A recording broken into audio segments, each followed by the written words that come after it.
Hi everyone and welcome to another video. In today's video I'm going to show you how to disable suggested searches in TikTok. So when you go into the search engine on TikTok and you tap on it, they will show you the suggested videos or you may like these subjects. So what I want you to do to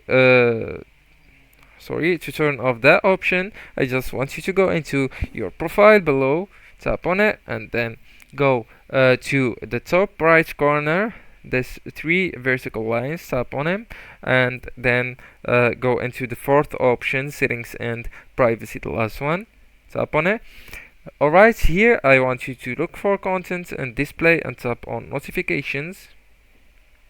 So scroll down until you see videos you might like, turn that option off, okay, and yeah, so that's it. We solved the problem. We turned off the suggested searches in TikTok.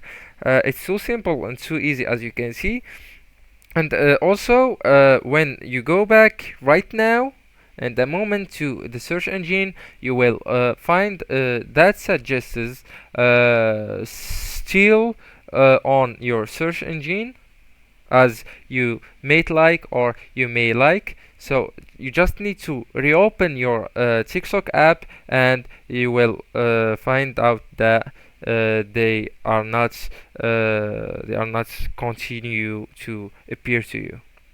Anyways guys, that's the video. Don't forget to like, subscribe and share the video with your beloved ones, and thank you so much for watching.